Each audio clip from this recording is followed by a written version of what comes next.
Sometimes we look around and we find ourselves in a particular moment. If you're lucky, you'll have a few of these moments scattered throughout your lifetime. But if you're paying attention, really paying attention, you'll find that these moments surround us.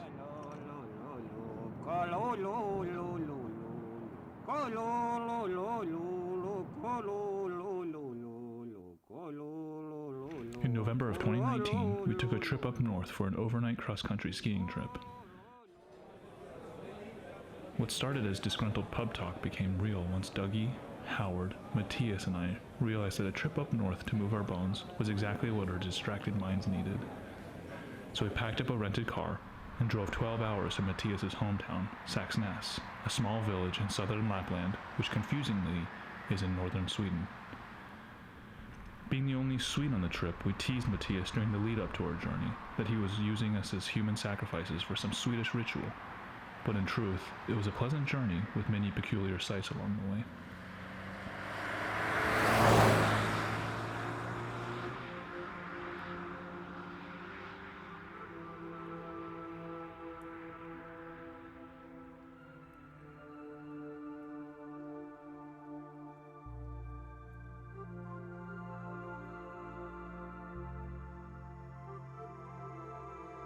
As we got farther north, the conditions got rougher. When we neared the edge of reliable stores, we decided to stop in for some essential gear and provisions.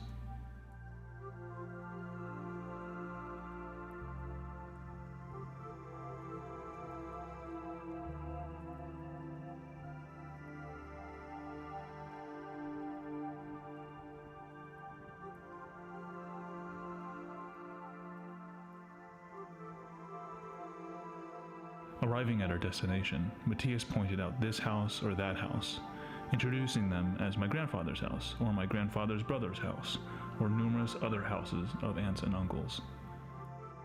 Beyond these homes, Matthias pointed out the schoolhouse, the church, the country store, and the mountain lodge where we would be staying. A quick internet search told me that Saxnäs only had 135 people in 2015, having peaked, population-wise, in the year 2000, with a whopping 141.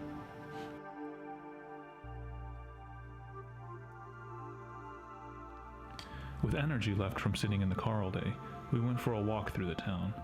We walked past Matthias' childhood home, where his dad still lives, up the street from the one store in the village.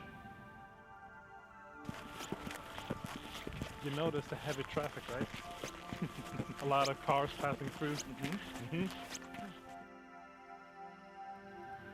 In addition to selling groceries, this store also serves as the gas station, the post office, the pharmacy, and the liquor store, with the notable caveat that you have to order in advance.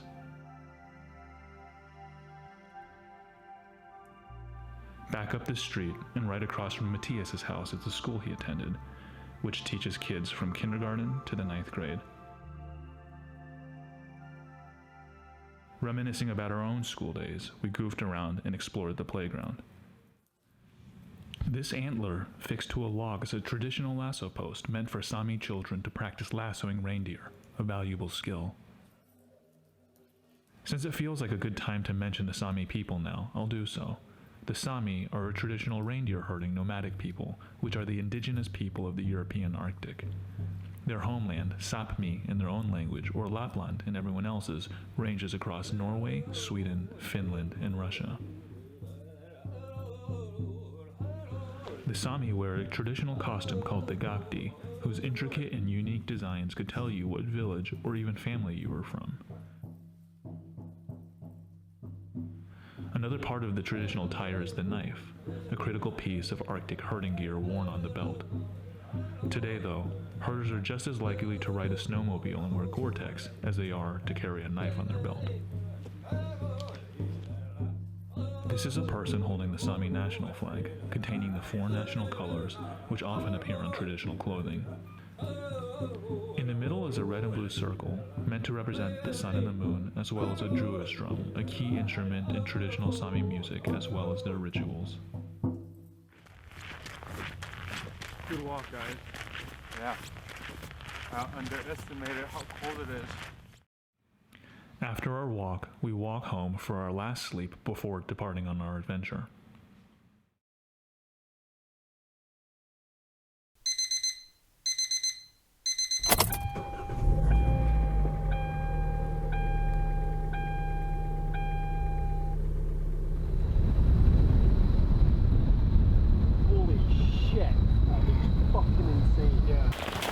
it's not too bad. You see that peak there? That still is in the mountains, covered by the mountains. It's called Marsfjället. Marsfjället. Yeah, and it's about, I think it's around 1,600 meters, something like that. Wow. This is insanely beautiful. Just for that light hitting the peaks as well. Yeah, And suddenly it opens up and there's this. And the ice were covering Sweden like thousands of years ago, like the kilometer thick ice. Then when it melted, it started to move, so like this was huge glacier like starting to move and kind of made all of this, the valley. And that's why this lake is so freaking deep. Dougie, what's the most danger you've ever been in? I told you the time in the kayaks where my friends almost died. Oh yeah.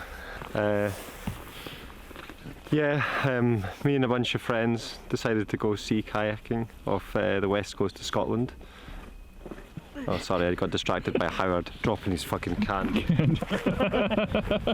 I saved him. We're okay. Thanks, Howard. So you almost died. We all gonna die eventually, so. Yeah, not all men really live. So what's the deal? There. We'll do a part 2 later on. I set up the beginning of it. No one cares. No one really cares.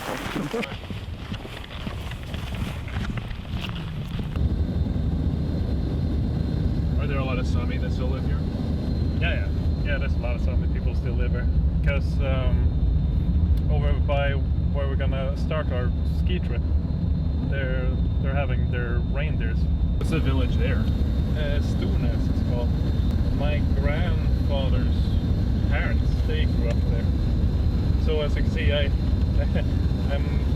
think I have like, is it 5 generations from my dad's side have been living in this valley. So, you know that drum that I showed you yesterday? Yeah. That was like the Druid's drum. And over here in this island, priests and all the Christians, they burned all their stuff. They burned the drum. So on that island, some Sami people that went out there and they dug down, they hide everything. They hide all their sacred stuff. Do you have any friends that are Sami? Yeah, I mean, almost half my school were Sami people. So during there's the bridge, by the way. So the Sami people, they're having their own like national day. So when there was the Sami National Day, then we went out and, you know, they were singing and stuff. It's pretty cool. My brother, he has walked up on this bridge. Whoa! You know, and then he said it was really easy to go up, but he was freaking out when it was about to go down.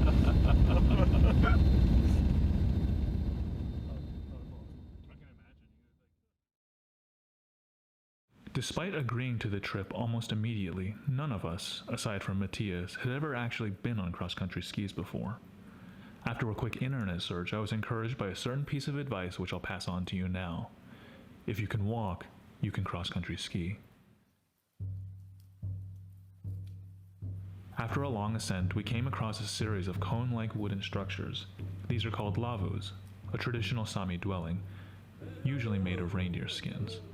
These structures allowed Sami nomads to pull up stakes whenever the herd needed moving, while protecting against the elements. As Swedish settlers moved farther and farther north, and the Swedish government enforced stricter rules controlling traditional Sami life, many families were often compelled to stay in one place for longer, adopting modern building materials and techniques.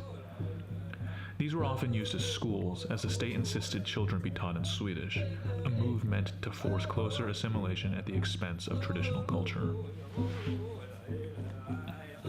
Today, ongoing conflicts arise as state governments attempt to restrict herding and fishing rights for indigenous people, while loosening mining and environmental laws meant to keep these traditional lands safe for generations to come.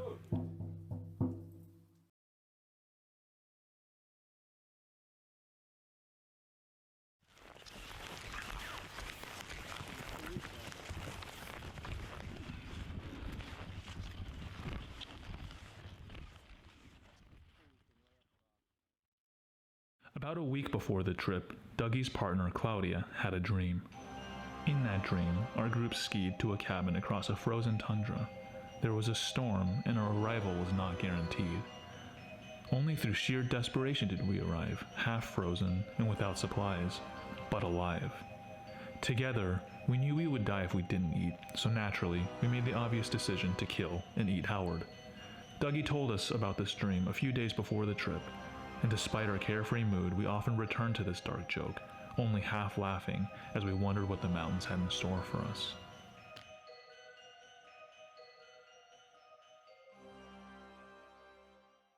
Despite the brilliant blue sky, the day we skied was minus 18 degrees centigrade, facing an Arctic headwind all day. Having gotten a relatively late 9 a.m. start, we were chasing the sun as soon as we hit the trail, burning daylight towards a 2:53 sunset.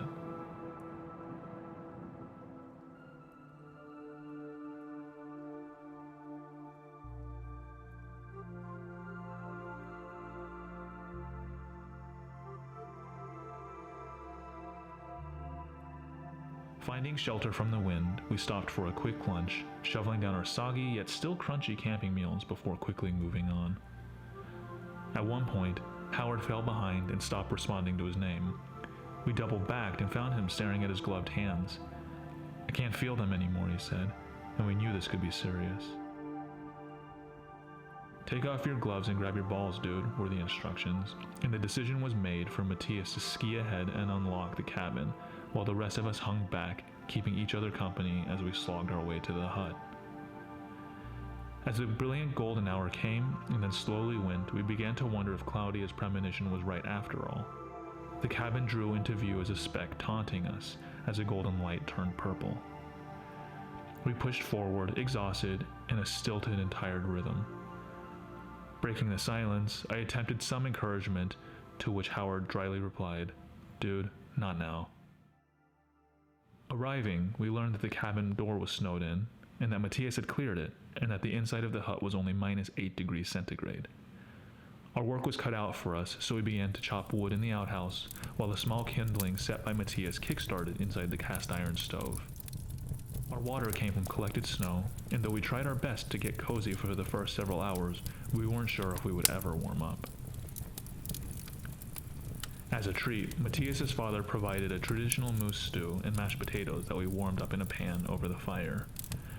We'd brought quite enough whiskey, and after a full meal made from meat shop by Matthias's dad's 8-man moose team, we settled into dreamy shit talk about our lives at home, jokes we'd seen on the internet, and our hopes for the future. Without internet, electricity, or running water, we interacted on a more direct human level.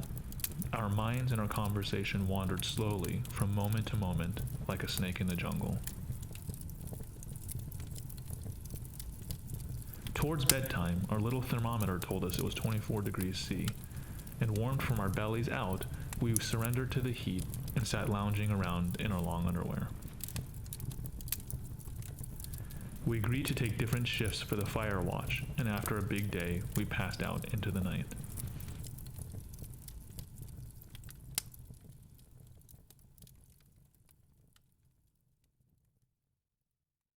The next morning was brilliant.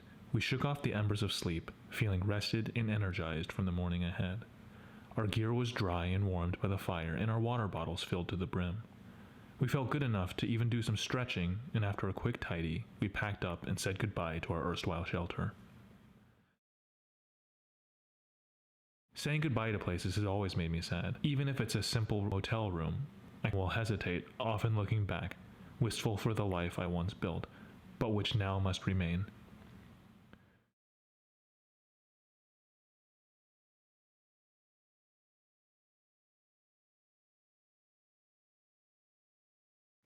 The mind wanders when you're skiing, and then it meditates when you find your groove. I was focusing on a moment, propelling myself through nature, sometimes distracted by the camera, but 100% here in this place with my friends. Not until we made ourselves open to special moments, by driving 12 hours, dragging ourselves across a frozen tundra, listening to the repeated swish of our skis, could we finally find that moment.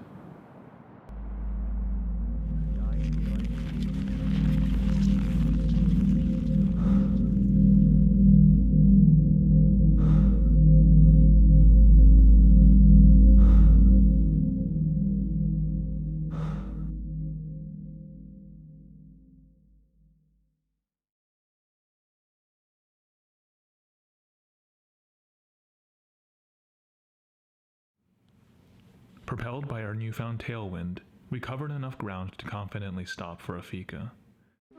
With one last spurt, we made it back to the car and drove first back to town before ultimately driving the 12 hours back to Stockholm the following day. When you're outside, you have a lot of time to think. You have time to think about the future, you have time to think about the past, you have time to make up barely serviceable fart jokes, and you have time to get songs stuck in your head. You have time to think about how fucked the world is, and realize that if you zoom out far enough, you see plainly that all empires rise and fall, that nature reclaims entire civilizations, and any bad thing will pass. And when you're outside, you have a lot of time to think about specific moments themselves. If you zoom in far enough, you'll see lovers embrace in the middle of a street protest. You can see babies playing with puppies, and you can see a sunrise, that as far as I'm concerned, is meant for only you and me. As long as life has a few more of these moments, then yeah, I guess we'll be pretty alright.